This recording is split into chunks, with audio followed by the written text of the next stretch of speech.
Welcome, folks. No mai, haere mai. Ki te reo irirangi o Arrow FM.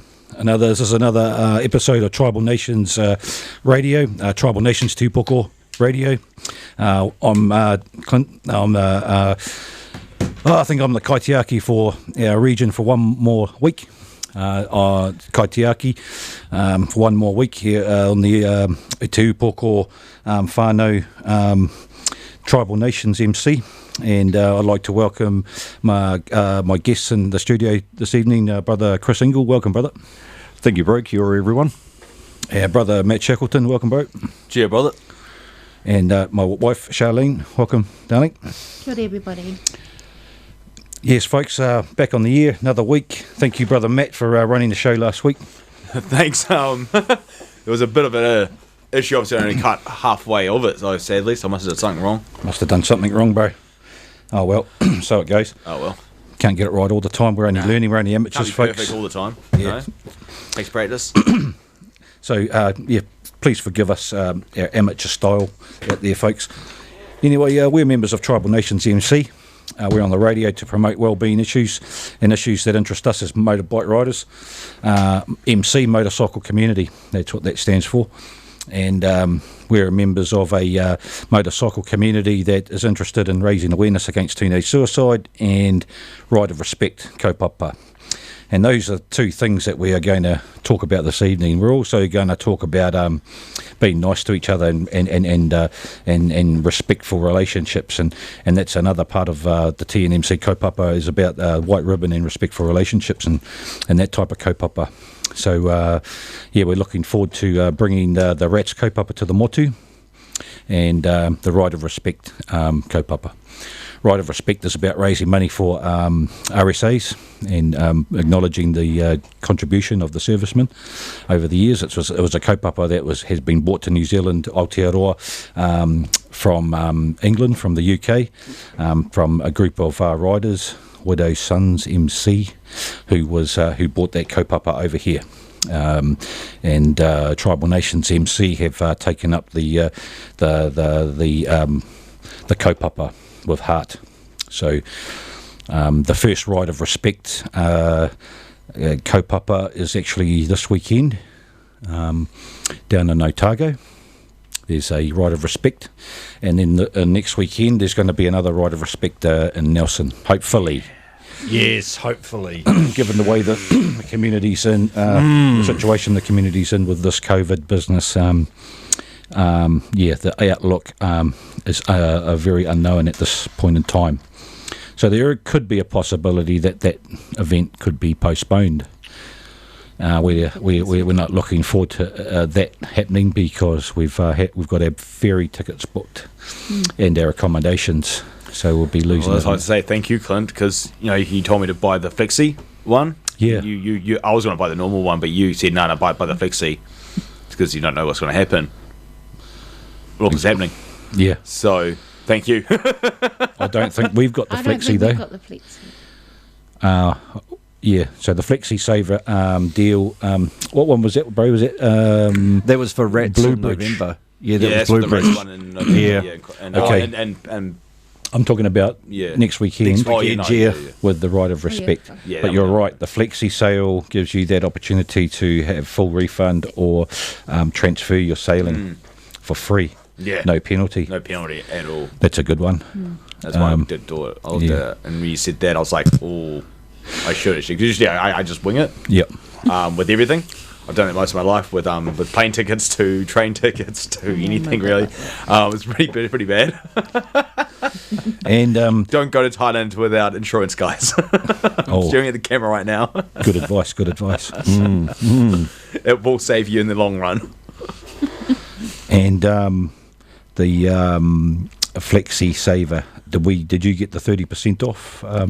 No, so I skipped that one for some reason because I think I was doing it when you just missed it. Oh, okay. Yeah, we were lucky enough to get onto the 30% off. Did. Rushed it. Very good deal. Thank you, Bluebridge. So yeah, and that's the right of respect, folks. Next week, out of Nelson. Hopefully next Sunday, on the 23rd of August. And that ride's $15 down there in the Nelson, hosted by the Te Tauihu region of Tribal Nations motorcycle community. So big thanks and acknowledgement to the whānau down there for hosting that event and organising that event. I hope all your planning and everything turns out to be fruitful. So we're looking forward to that one. Now, as promised, folks, over the last few weeks, I've got some information about the Hora Whenua Te Upoko Tribal Nations Motorcycle Community Rats Ride, the ride against teenage suicide, on the 25th of October 2020. So now I can talk to that kaupapa. Now that's going to be held on the 25th of October 2020, like I just mentioned, and it's hosted by Tribal Nations Motorcycle Community, the Te Upoko region, and that's us folks. We're the Te Upoko region, and the Te Upoko region is from Taranaki to Hawke's Bay down to Wellington. Tribal Nations MC is broken up into 6 regions: Te Hiku, Te Puku, and Te Upoko, and Te Tauihu, Te Turu, and Te Taurapa. So they're the 6 regions. Could be a 7th emerging. We'll see what happens there. So that's the Rats Ride on the 25th of October 2020, hosted by TNMC Te Upoko. Registrations are from 9:15, and those registrations will be taken, and we will be starting at O'Malley's Bar and Grill, 104 Oxford Street, Levin. So 104 Oxford Street, Levin, O'Malley's Bar and Grill. That's where we're going to start from. That's where the registrations are going to be taken from 9:15 a.m. And we are asking for $15 or koha per bike. So no pressure, whānau. It's $15 per bike, not per person. And there's no pressure. You could even make a koha. So if you want to give us $150 per bike, we'll take it. Thank you. There's going to be a free sausage sizzle available in the morning, and recipients of all proceeds raised go to Ropu Hau Maru Ki Awahau, or No One Walks Alone, the No One Walks Alone kaupapa. And that's a kaupapa where we've actually been supporting for a couple of years over there in the Hora Whenua region. So we're looking forward to taking the kaupapa of raising awareness against teenage suicide to the Hora Whenua region. Rats, badges and merchandise will be available there as well, folks. The rider's brief will be at 10 a.m. Stands up 10:30 a.m. Not on the flyer, but okay, yep. We'll arrive. We're going to be doing a bit of a scenic ride through the Hora Whenua and Manawatu Rohe, and we're going to arrive at the Foxton Spring Fling in Foxton Town Centre at 12:30. So stands up at 10:30, and we arrive at Foxton at 12:30. So a bit of a 2-hour or an hour and 3/4, I heard, a ride. And then go to Foxton, bit of a kaupapa there, some guest speakers and presentations from 12:45, and the event will finish at 1:45. So we're keeping it sort of pretty consolidated there, folks. Registrations from 9:15 a.m. and event finishes at 1:45 p.m. And if anyone's interested in out there in finding out more information on that, you can contact me. My name's Clinton, and you can look for me on here at Arrow FM. Or yeah, we'll get our details out there later, folks. Those details will be out there soon. So we're looking forward to that. That's the Rats Ride in October. And a week after that, or a week after that, was it a week? 2 weeks. 2 weeks after that. 7th, yeah. 2 weeks after the 25th of October. Yes, it's the 7th. There's the Te Tauihu Rats Run down in the top of the South Island. And that's the one you're talking about with your Flexi Saver. And I've got a Flexi Saver too. Cannot wait, 'cause this has been a long, long time since I've been over in the South Island. So I'm really looking forward to that one. Yep. And you're just meeting other members over there as well. So it'd be awesome actually meeting the brothers over there and sisters. Yeah, I hear that. It's that whakawhanaungatanga. We're looking forward to that, and marrying that up with the kaupapa of rats riding against teenage suicide. And talking about kaupapa, another kaupapa our brother has been involved with in the Wairarapa here in the last 2 weeks has been kaupapa about feeding kids in schools. And the kaupapa is called Kai in Schools. And how's that been going, Brother Chris? Awesome. It's it's taken a huge leap actually over the week. Last week since we were talking. I now have full support from Salvation Army Wairarapa. And we actually now, and I'm excited, we now have our own premise. Okay. So in the Carterton Salvation Army Wairarapa Corps, which I think is 254, I think it is, High Street. We now have a commercial kitchen. Really? Yeah. Where was that? In Carterton. In Carterton, in the Wairarapa Corps. Oh, I down the road, down by the opposite Howard Street. Oh, I think is it in the CBD or is it down the road? No. You know the main street. Yep. Oh, you know the Judda Bar that's in the main street of Carterton. It's pretty sure it's 2 blocks on the right past that, heading south. I got you. I know where it is. Yeah. I'm pretty sure the address is it's either 251 or 254. I think it's 254. Salvation Army. Okay. Yeah, but it's the Salvation Army. Yeah. So they're not actually using.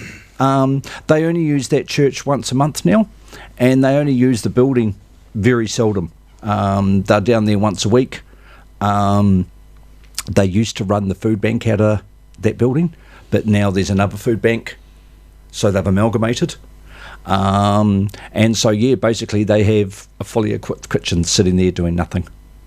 So it's been offered to us, which is really cool. Really cool. Yeah, it's awesome. Last Monday, we had Pack and Save. Thank you very much, Andrew and the team, Pack and Save Masterton. He donated all the ingredients to make pea and ham soup. And we had Breadcraft, of course, donated some bread, and the kids had a massive pea and ham soup. What school are you taking the kai to? This is Te Kura Kaupapa in Johnson Street. I'm hoping, I am waiting to hear tomorrow, but I'm actually hoping that our second school, Adam from Salvation Army, is working with a couple of schools. So he was going to basically save me the job of going and meeting everyone. He was dealing with the principal, so hopefully Lakeview will be our next school. A big school. I think if I've got my numbers right, there's Lakeview and there's one other school. One's got a roll of 150 and one's got 450. I think Lakeview's the 450. 450, it would be. Yeah. Are you managing to feed every kid in that school, are you? That is our goal. We now have 2 volunteers. One messaged us out of the blue, a lady called Maxine, somewhere out there in the community. She read the write-up and messaged our Facebook page. Is it Maxine Hemi? I don't know. We'll have a look at you on the phone later on. We can pull up if you like. She's a semi-retired lady, and she's offered her services to help on a Monday. I also have one of my neighbours at the campground. She's a caregiver, but she's free on Mondays, so she's helped. And of course, we've got Brother Darcy, who now is my taxi, is basically the transport for Kai and schools. I saw that. Well done, Brother Matua. Yeah, so we're going to because of that, we're going to let him off his obligations here on the radio. Now. Because wasn't he the one who really said he wanted to be on here? And to keep it going. That is true, and to tell you the truth, he's probably right at this stage. He's probably loading up his truck, ready to go, or he might even be on the road on the way to Palmerston. I wonder if he's listening. I wonder. He better be, since he bloody got us all back. But no, look, it's been awesome. As I said, Darcy helping me out has been huge. Well, yeah, awesome. Well done. Unfortunately, due to circumstances here, I sort of lost my transport. So it was a little bit of a iffy one. But no, with Darcy helping, it's been awesome. Well done, lads. Yeah. And, you two being local here in Masterton, it's working. Unfortunately, for me, I'm working during the day. I can't get away. I don't have that time available to assist you, I'm afraid. So, I apologise for that. Good mahi, thank you very much. No problems. Look, at the end of the day, basically, I'm only able to do this because of unforeseen circumstances that's put me on ACC. If I was working, it just wouldn't be, I'd be like you, Clint, too busy, and it wouldn't happen. It's just, I suppose, in a way, a blessing for the community that I have had a bit of a misfortune, and I'm able to put in as amount of time. Brother Darcy doesn't know it yet, but he's actually going to be told this week that he's taking the reins next Monday, because I'm actually going to be down in the South Island next Monday. So I'm really hoping that someone will fill the shoes. Yeah, I'm really hoping you guys do get over there. And I'm hoping that we do get over there, yes. But I'd like to backtrack as well, though, Clint. So you say that, you don't have time and stuff like that, but you literally give up a lot of your time for your job. And your job does actually help the community. In the community. And Carterton, without you guys looking after the grounds and making sure the grounds are good, the prices wouldn't go up.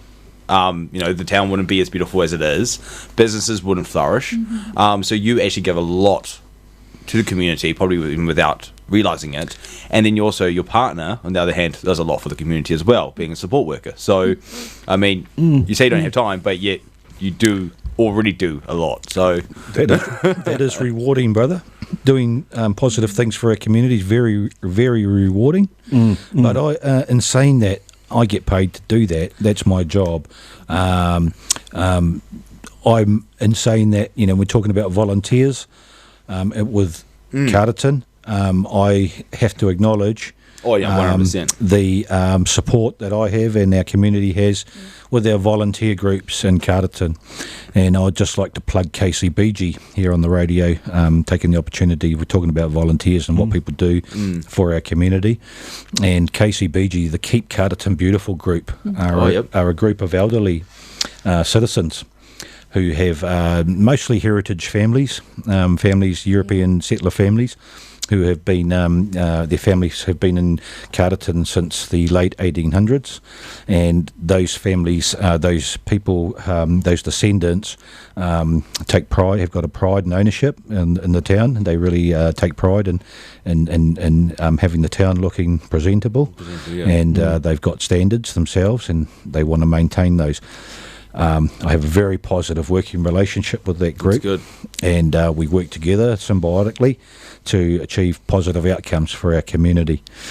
So I have to acknowledge that group in particular do a lot of mahi for our community around the scene. So when you go to Carterton, they go, it's looking tidy, it's looking good. It's not all thanks to the CDC Parks and Reserves Department. Some of it, and sometimes we can't. Our district's growing. The pressure on our time and resources we have to spend in certain places at certain times of the year, which usually means something will give. This is where the volunteer group like KCBG comes in. They're able to just pick a little bit of that slack here and there, and some of the areas that we couldn't get to, and that they're maintaining, they're doing these sorts of things. I really appreciate it, having that support from a group of, like I said, elderly people. I'd say the average mean age of that group is easily over 70. Oh, wow. And the production output, week in, week out, amazing. That is amazing, yeah. And they'll front up every Friday to do, I'll give them a list of, they come to me and what can we do? And we look at, this needs doing, that needs doing, that needs doing. And it's we set them to that task in a safe environment where they can easily achieve, like they'll be up at the cemetery on a Friday, raking up and picking up the leaves. It's quite a big job. They've been doing it for every Friday for the last 4 weeks, and they'll front up with 15 people. the least we can do is provide them with a morning tea. I go and buy them a morning tea, and you know, some nice sandwiches and cakes and savouries and sausage rolls, and they're really grateful, you know, that we're giving them. This is a token gesture that costs us, our community, $100 or something. Yeah. Yep. And we get a whole day labiur out of 15 people. Work that out. Which, You know,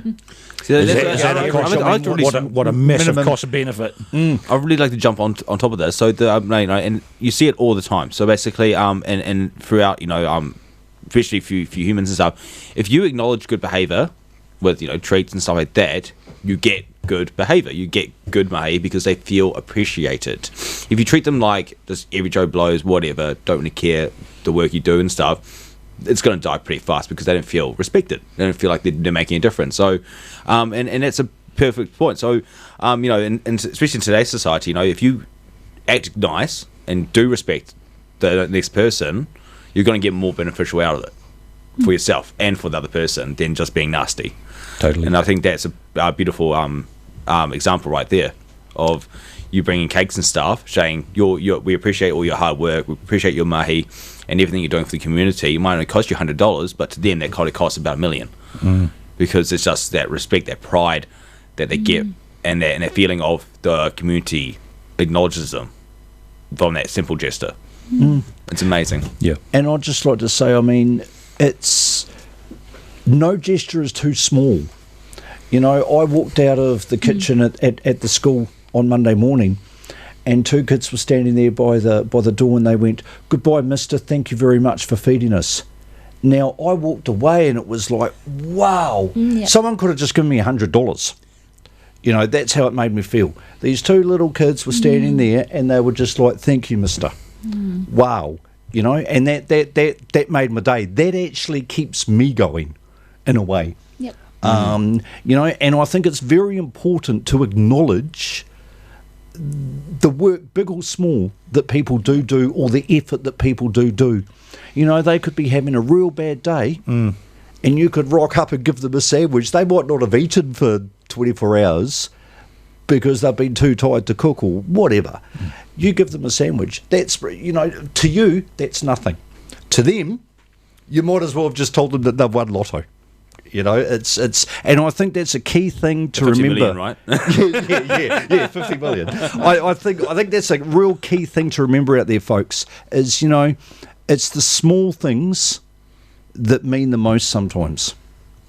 Well, that's the thing, though. 'Cause, I mean, you cannot buy respect or even passion. You know, and even you know, that feeling of actually accomplishments. So you cannot buy that, you know. I mean, degrees and stuff like that, yeah, it costs money, but it takes mahi. You know, to put in the work to actually complete a degree, to even get high at the end of the job, as you know, you probably found as well in your work.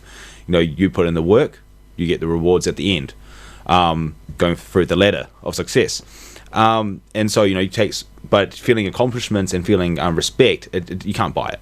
You have to put some work into it, and the feeling of accomplishments is just unbelievable. Yep. So you guys are acutely aware of the feelings that you feel when you're acknowledged, when you're praised, when you're you know, you're acknowledged for the mahi that you've done, and in a nice way, and keeping it respectful. Yes. As opposed to, how do you feel when you've been disrespected? It's amazing. So and that's where I already do talk about, like, the whole bullying mindset and stuff like that, and like the golden rule and stuff. And it's really interesting, the whole behavior science behind it is absolutely phenomenal. So, and a lot of time you see it, and you can put that not just with bullying, but with people being disrespectful. You can actually play the same logic in being disrespectful, the same principles. So what happens is when someone disrespects you, you feel like someone's taking a dig at your dignity. You feel like someone's taking a sting at you as your identity, your dignity, and who you are as a human being. You feel belittled, more or less. And so what we do is we get angry, we get emotional, we fight back, we try to defend it. And especially males, females tend to get more emotional and get a bit more mouthy, but with males you see a lot more dominance and more of a stand, like aggression. And that is, you know, a very simple difference of psychology with male and females mindsets. But so we do that, and then what happens is the situation escalates, because now that person thinks you're an enemy, and now you think that person's an enemy. So you just no one wins. When someone is disrespectful for you, try and make it hard for them. Treat them with the same way that you want them to treat you. Not how they're treating you, but how you want them to treat you. Turn it around them. So when they say, "Oh, you're not feeding kids," if someone said to you, you're just feeding people who don't, God knows, just being really disrespectful and just saying that they don't need it or something like that, and saying that you're or you useless. guys are talking crap. Yeah, you guys are talking crap. You could get defensive and saying, and try and justify it, or you can turn around. Yeah, I know it's very new. Yeah, you're right. Probably right. You have a perfect right. Yep, probably do. But See how it hey, goes. we'll see what happens. You have your opinion. I have my opinion. I'm out there trying. Thank you for your feedback. We'll see what happens. Still finding it. Agree, but also turn it around and not agree in the same situations, but also respect them in their sense of their opinion. Makes it really hard for them to actually judge you even more. If you treat them nice, it makes it hard for them to actually treat you horrible. Sometimes. Yeah. Sometimes. Sometimes there are some people out there that just literally just want to hurt you. There are people out there who know how to push my buttons. Yeah. Who can push my button. But thank you for that cordial, brother. That is very insightful. Yeah. Stop it. Finishing each other's sentences. This is what happens And to me that, folks, is the evidence of a happy marriage. or a very long one. Or a long, sorry, I forgot long happy marriage. Yeah. Yeah, no, that's excellent, Cordial. Thank you, brother Matt. That's a very Really good idea as well. So if you go on YouTube as well and look up how to stop bullying, I'm pretty sure it's the first one. I think his name's Goldstein. Is his last name. He talks about very, very good in schools and how teachers should deal with a student coming to them with bullying, and actually how a student talks about bullying and stuff like that. But you can use the same principles in modern day life. He talks about that throughout his thing. He's written lots of books about it, and the philosophies behind it. And it's literally just goes on and on, but it's absolutely mind blowing. And what he does is he wants to teach kids about, if they learn to fix their own problems, build a resilience against this, they're going to be more successful. They're going to have a backbone. They're actually going to stand up for themselves, and the suicide and the mental health side of it does go down because they don't feel so vulnerable. They don't feel so helpless. They actually have more of resilience towards those common dilemmas that we see in today's society, and it's really fascinating reads. sound fascinating. You've really taken that information in and retained it, mate. And you're actually, to be able to articulate that back out to us, it's a skill. And I can see you've got potential. Yeah, well, I've How's got your to go to mahi schools, going? and I've got to. So that's just why I do my research. So next week I'll be going and talking to the schools and stuff, and try and get this ball going about me talking to the schools. I've already got the game plan all sorted out. Me with ADHD, I go around in circles and make sure everything's perfect. And I've got the whole idea because everything falls apart. So I'll be talking to the parents first. Yep. Because I want the parents to hear it first and then see if they want me to teach the kids this. Okay. Just for the listeners, brother Matt, are you able to tell the listeners who might not be aware of what you actually do and who you're working for? Yeah, no worries. So basically, I work for, obviously I'm Matthew Shackleton, and I've been born and raised here in the Wairarapa region. I'm from Martinborough, born in Greytown actually. And so basically I work for Pathways now as a casual support worker, but it's becoming more of a part-time or full-time role right now. I've got 5 days this week. Massive. So it's pretty good.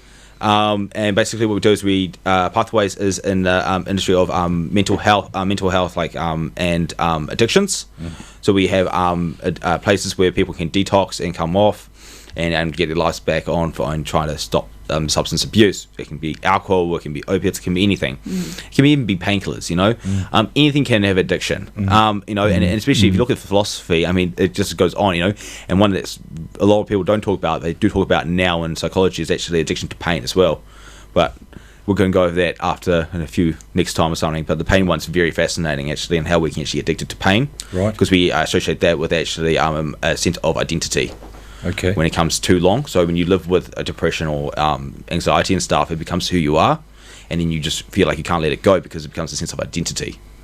And it's a real fascinating output of and it's all trying to do more research onto that, but it really is fascinating reads about that. But Yeah, so you can be addicted to anything. So these places do help you come off, help you set your life back on track, help you, we're all about whānaus, communities, and actually getting you back into living with families and stuff like that. So we don't try and pamper or anything like that. We try to build you up, try to make you realise that you are self-controlled. You do actually, you are human, and we all make mistakes, but you can actually get out of this. You might have dug the hole, but here's the ladder. You can crawl out. And there's helping hands out there. So, we got places in Masterton with mental health ones, so people stay at these units and stuff, and we help them set up goals, get them in the community, get them jobs, get them all sorts, and then hopefully eventually they'll go back to society and start doing that. But the support's still there throughout that transition. So it's a really fascinating job. Very interesting. Very good mahi. Those quality principles of manaakitanga. You're practicing it, the values that the club holds. I actually used that word in my interview. Well done, brother. Kotahitanga, manaakitanga, folks. Kotahitanga speaks to unity, speaks to the oneness, the community, the unity of us all. And manaakitanga about supporting that. And helping and stuff, including, yeah. That's what we're all doing. We're all doing that, and I think that's those. I really did like the whole when I was reading, because I went for the books and stuff, and it's absolutely. I mean, I did this cordial last week as well, but the Māori language, and it's really sad that they don't actually teach you that way that I think they should actually go about teaching Māori in schools as well, and actually teaching about the philosophy behind it. It is a beautiful language. So many hidden meanings. It's not just like, I might describe this by saying sunglasses. Your words could have multiple meanings on actually how to describe this, which actually ends up resulting in sunglasses. It's not like it's just one word. It's so much more than that. It's poetry, hidden meanings, and and the way pronunciation of these words is absolutely beautiful. Manahitang. When I was reading that one, it was like oneself's not greater than someone else's. Absolutely, just like whoa. Honourable values, aren't they, brothers? Very much so. Yeah, and so we don't we try not to talk rubbish. We try to encourage people to talk nice and be nice to each other. Well, that's what the whole symbol here is. If you guys, I can't really screw it. But basically, on the tiki, when you see our symbols, and that's why the tongue's actually over the taiaha, is to say that we use our words, not a weapon. So we're going to use our words instead of violence. Which is, it's absolutely, is the camera on me now? Yeah. So, if you see here the tiki, and you got the tongue over the taiaha. And for the listeners, brother, you're going to have to be real descriptive. Yeah. Because brother Matt's wearing a motorcycle vest, folks, for those who haven't got access to the pictures. And there's several badges on the front of his of his vest. And the one in particular that he's talking about is a badge with two words on it, kotahitanga and manaakitanga, and in the middle of it is a tohu, a symbol, a tiki, designed by one of our original members, and it, as Matt said, his tongue is over the taiaha, and it's over there for a reason, and it's to indicate that we are not going to use violence. We are going to kōrero. We're going to talk about our kaupapa and what that means, and that's what I take from our our set, our cut. We're on a mission. We're on this mission to draw attention to ourselves, for you to ask, what are you about? What are you doing? Who do you think you are? Well, thank you, sir, because I can tell you now what this is all about. Yeah. And this is about rocking with some esteem, value, with some honour, and helping others. That's what I see. And if that's the kaupapa that I joined the club for. If our club did not carry that kaupapa, it was all about being an MC and riding to pubs with other MC members. I don't need to join this club for that. No. I can do that anywhere, and I don't even need to join a club for that. No, I can ride with my drinking mates and go and do that. Drinking and driving, not advocating that. That's not a good. I'm not advocating that. It's not what we do.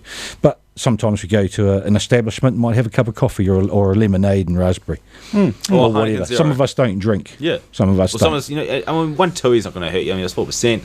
I mean, Or you zero. 0%. Yeah, 0% as well. The 0% Yep, is out there, so you don't actually need to drink to go actually out and have a drink. I mean, I do it. I go someplace. Especially on my long journeys, when I did the whole trip around New Zealand, I'd go to cafes because I mean they just came out of COVID, so I'm like, I support the local cafes instead of I like just normal cafes anyway or bars. But I'll go in there and I'll have a coffee, milkshake, something just to rehydrate, hit back on the road. Because this club rocks with a mission statement. There's a mission statement to support those in our community that are disenfranchised and are suffering neglect and illness and mental health issues. That's our mission statement. That speaks to the kaupapa of our club. Now, if our club moved away from that, if there was a conscious move away from that kaupapa, see you later. I'm not with it. I am with the kaupapa and rocking with the kaupapa because that's the point of difference that our club has got over others. Exactly. We are taking that kaupapa and we're owning the kaupapa and we're taking it. Now, with the values of family, acceptance, integrity, trust and honesty, bookended by kotahitanga and manakitanga. Now, and all that goes with it. Now, our main two kaupapa, like I mentioned before, is riding against teenage suicide. There's a bit of an article that came out this week about whether that's actually been effective. You can have your own opinion on that. I've certainly got mine. Is that the RSA one? No. The article was, that came out from the one of the she's a suicide senior suicide. Yeah. Is it actually helpful Prevention. talking about it? Yeah. Because apparently talking about a problem is apparently not beneficial. Or not being effective. Yeah, not being effective. I can tell you right now, a lot of therapists and a lot of people who go to therapy will tell you the complete opposite. Well, I think 90% of people that have had issues and talk to a friend will disagree. I know I do, but hey, that's my opinion. But that's the thing. That's the beautiful thing about New Zealand as well, and that's the thing. I mean, it's an opinion. It was an article. But that opinion carried some weight. It from does. Who it came from. That's why I really respected the whole thing about the text you sent us all about what we what we got to be careful about saying and stuff, because when you're in the front line, when you're on media or actually got something behind you, you do actually have to be considered about what you say. Yes. In the public view, you might have an opinion, but how is it actually going to affect the business or the actual idealism that you actually stand or that's behind you? So how's it going to affect them? Because it's not just you, it's usually some business behind you that can get affected by it. For us, it could be the ARFM and obviously Tribal Nations. If we start basically talking rubbish and absolutely making fools of ourselves, it can have a big backlash. And when you're in the DHB or and actually a clinical psychologist or in the field and you're studying mental health, you do have to be careful and actually have your facts crossed. Don't be opinionated. Do not be blindfolded, and don't just have narrow-minded. I'd love to see her research on that and have a debate with her. But when I was reading it, I read it quite thoroughly, but I didn't understand where her research was coming from. There was no figures in there. No, there was no figures. There was at nothing. all. There was nothing to back it up. And so that literally shows me that she's not actually she's not that high up. Yeah. Because if you do not add statistics, if you do not add Yes. your doctorates or any of, and that's the thing. You didn't reference any. She didn't studies. reference any of her studies. So if you don't reference, if you don't know references, you got no statistics in there. It's just an opinion. It's just an opinion. It's no fact. So and that literally discredits everything that she basically holds there. So if she is a clinical psychologist, she will have a lot of backlash. Simple as that. Well, she's entitled to her opinion. Yeah, definitely. And so are we. And and that's the beauty thing about New Zealand. Yeah. And my opinion on that was that because the message was basically that the raising awareness kaupapa had not been effective because the suicide statistic numbers had still gone on the up. They'd still increased. So for all this raising awareness and talking about it, she was saying that it wasn't that effective. My counter to that, this is my own personal opinion, is that how could you say that against if that kaupapa of the raise awareness kaupapa hadn't been there. Exactly.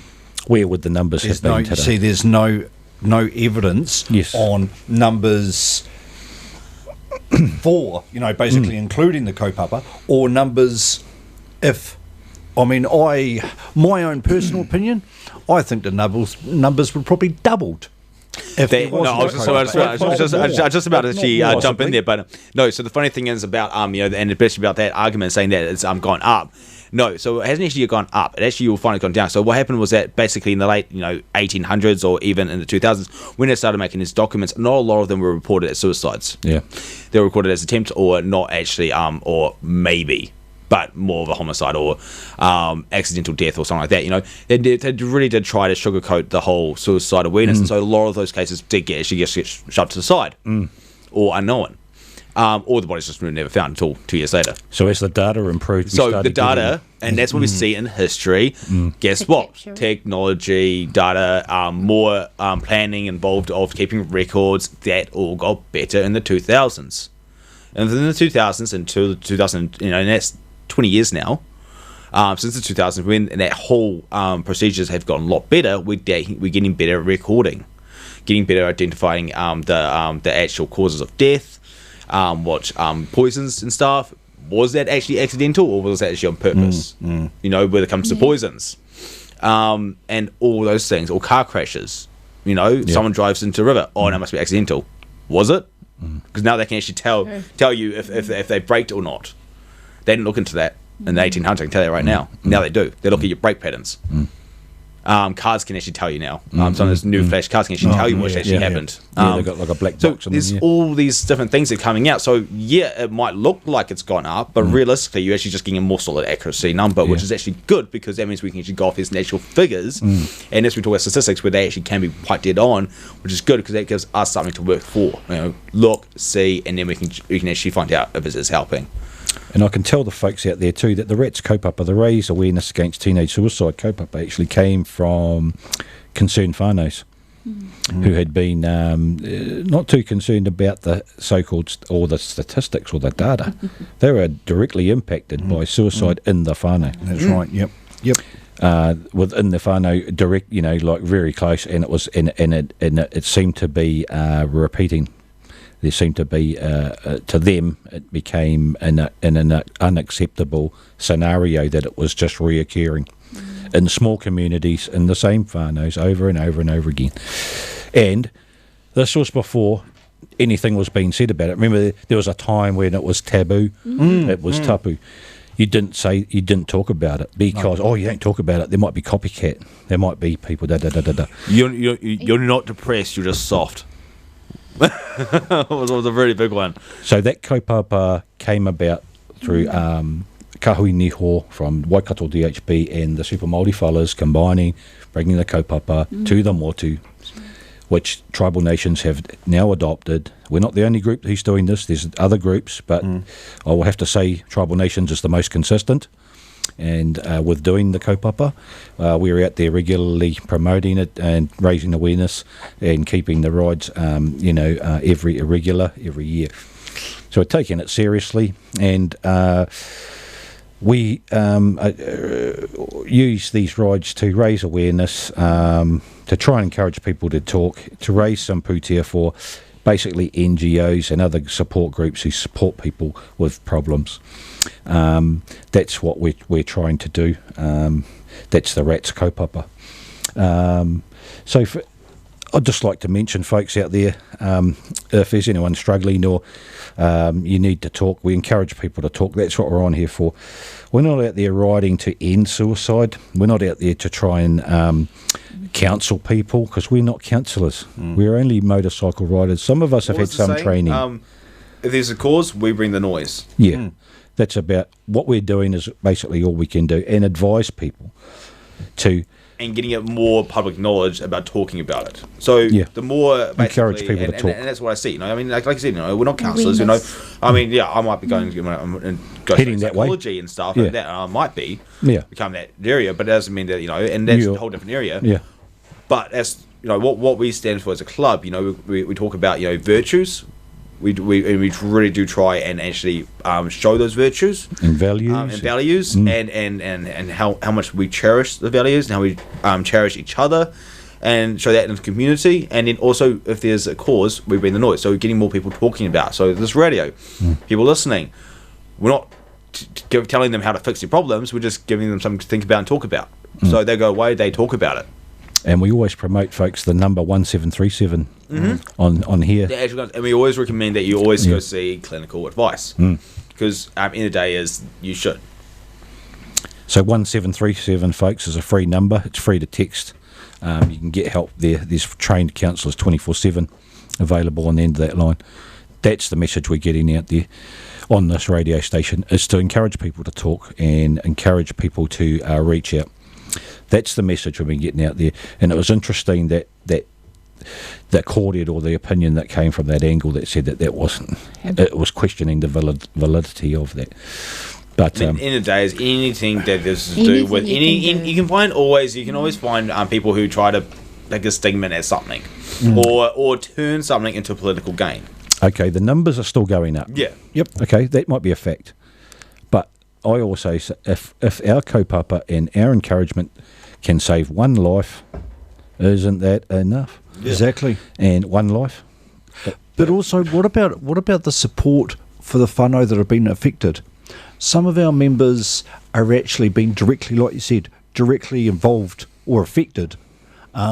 Now, bringing the noise and bringing the awareness is also bringing the support to others who are like-minded, who have been through the same thing. Totally. And to me, that also is important, because yet again, it brings in the whole thing about you're not alone. You know, for me, I think it would be a dreadful thing for anyone to go through to lose a child, because, you know, children are meant to say goodbye to their parents, not the other way around. Now, for me, if that was to ever happen, it would be amazing to know that there's someone there that knows exactly how I feel. Because the worst thing you can say to someone is, I know how you feel, when you actually don't know how they feel. But to have that peer support, and I'm not saying it's we should all be affected by all go out and get affected by suicide, because no, it's not. But it's, I believe, part of it also is having people that have actually been affected and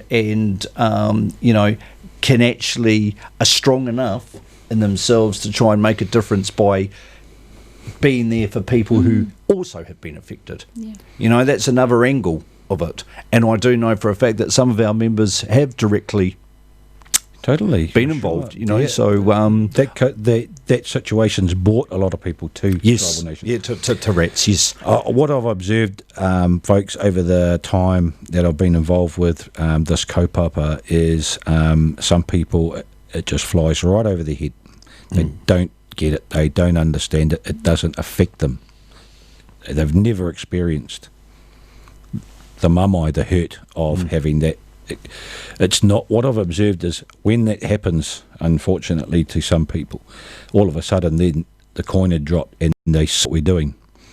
When we roll past and they see the kaupapa, it's sort of like now their attention is drawn to it, because they've seen, well, all these questions that have gone through their mind about why or what caused that incident to happen and what's happening about it now. And they see a group of people on motorcycles doing something about something. Oh, well, someone's doing something. I'll go and, I've seen that. That's when they come and support us. That's, with people like people who aren't bikers. People who aren't, because bikers, half of the bikers just looking to go for a ride. And they'll just go, there's a ride over there or there. Let's go. Which one do we want to go to? Half of them aren't really interested in the kaupapa. They just want to go for a ride. But given the nature of who they are, being generous bikers, they'll give some money over and support the kaupapa. But next year, some of them might be at another one. They might be at another kaupapa. But in the same instance, you'll see others who just keep returning. Rally after rally after rally after rally for the rats kaupapa. Because of what it is. Because they know it, they've been affected by it. You know what I mean? And you see, you've got the third party people who aren't the bikers start to come and support the kaupapa regularly as well, because they've been hurt by it. And they want something to change. They don't want other whānau to go through that.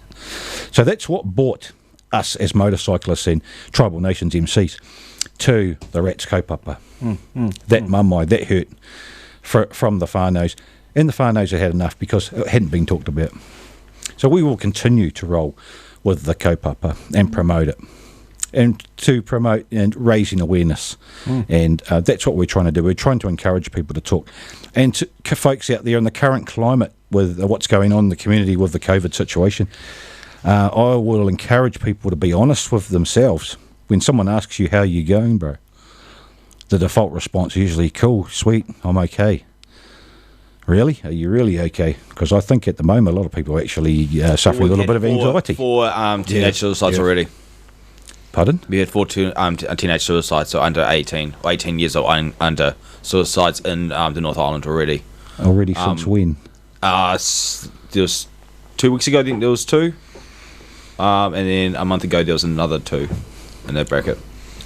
And that's just stress of basically catching up, I think it was, or stress to brought in from this, because they're heading up to university, so it's the more bracket of the 16, 17-year-olds who are coming out of schools very soon. I can only imagine. I can only imagine what it would be like for a small businessman. Yeah, At the that's moment, coming out now. who is it would be under a bit of stress and a bit of anxiety about the future at this present time. Okay, I mean, even Auckland owners, they're talking about that they might not survive this. I mean, what happens if you just put all your life savings into a business? You know, and you'll just start the business up. You're just going sweet, and boom. Well, people have done that. People have moved their whole family. They've migrated here. Have moved the whole family and done exactly that. Invested in their future. Yeah. And their future doesn't look could be in question at the moment. And now there's all these savings. I think it's actually highlighted. I mean, there always was talk of second time round, but now that it's here, I do believe it's highlighted it hugely. There are businesses that were struggling before after round one.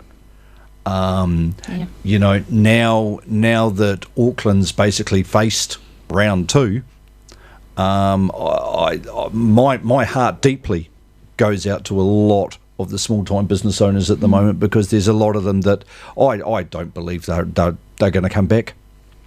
If this continues, I mean, 3 days, yeah, you might say, you know, that's survivable, but A level 4 lockdown. is it only going to be 3 days? If there's going to be level 4 lockdowns, please, can it be regional? Yes. Yeah. Hey? Yeah. Simple as that. It has to be, because I mean, the end of the day is if we go into level 4, I mean, we're already in a financial crisis right now.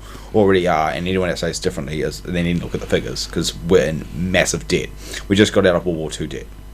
Now we're massive debt, bigger than World War II. And World War II was pretty big. So that's saying something, and it took us we only got out of it in 2 years ago, out of that debt. So that's a long period. How long before we get out of this debt? If we go through another level 4 lockdown, full-on country lockdown, how will anybody earn a living? Because that will just be devastating. I mean, we're a very small country, very privileged country. We've got good medical teams. We've got good medical services out there. We've got good social services out there. We've got a lot of good services out there to actually help people. And we've got a good farming community. They're the backbone of the community of a lot of these places, which, you know, they did put in the mahi. And they will become the backbone of this country, the farmlands, because they're still exporting and stuff. People still love our meat. And obviously the vineyards and the ones that export different products from overseas. But I mean, they can only do so much. You know, tourism has always been our was our main focus for so long. So it is, and that's probably where it's our default. That's a big one. And that's probably why we're facing this massive crisis, because that was our big income for us, was our hospitality industries, was our tourism attractions. You know, it's build attraction to get more tourism into the country. You solely rely on that. Yeah, it is always going to be that's always going to be high risk. So I really hope that out of all this is that we do focus on our farmlands communities and actually help them get back our community, because at the end of the day, it's the importers, exporters, farmlands, all those industries, the milk industries and stuff like that, dairy industries, they're all going to make us back. They got us out of the last time, the debt, they'll probably do it again. So kia kaha, folks. Kia kaha. Be strong. Be strong. Yeah. Be strong for this hard time. Be nice. Be honest. You be nice. Be respectful. I'd also respectful. I'd also just like to say, look, think of others. If there is a slight chance that you have a cold or anything, stay at home. Don't go out and mingle in the community. If you've got a cold at the present time, you should go and get tested. Yeah. But I will say this, though. Ask.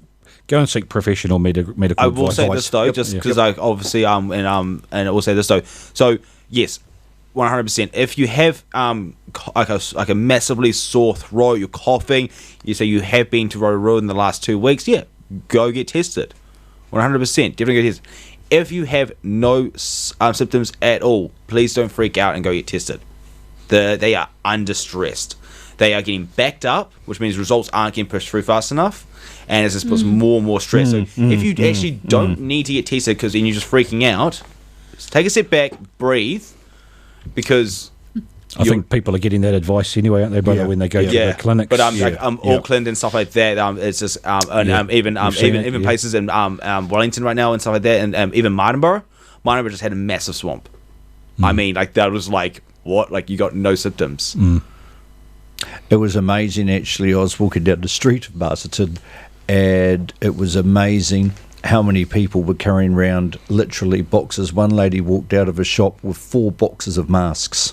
And it was just amazing how many people were walking around yesterday with I always thought that was really funny. So masks actually don't actually masks actually don't actually stop you from actually catching it. They stop you from spreading it. That's the only purpose of masks. Once you touch a mask, once you take it off your face, that mask is absolutely useless because bacteria has got inside that mask. Good advice there, brother. Hey, folks, we're running out of time here. We didn't even get to play any. That was a good call to you guys. We didn't get to play Iron Maiden. Next time, guys. Next time, Iron Maiden all the way. So thank you, Whānau, for listening to us. If you listened to us, and we'll be back next week. And Matua, thanks for your mahi, Matua. And on behalf of myself, my wife, and Tribal Nations Tupoko, everybody stay strong, be kind to each other, be respectful. That's what we like to get out. So Kotahitanga, all in this together. We're in this together. Kotahitanga and Manakitanga. So from me, Clint, ka kite, be good, be nice. Thank you, folks. Awesome. Cheers, guys. Have a great week. And be kind, be nice. Cheers, brothers and sisters. Remember, golden rule. Treat those who how you want to be treated, not treat those how you are being treated. Well done. Maria, it's okay not to be okay. Kia ora. Awesome.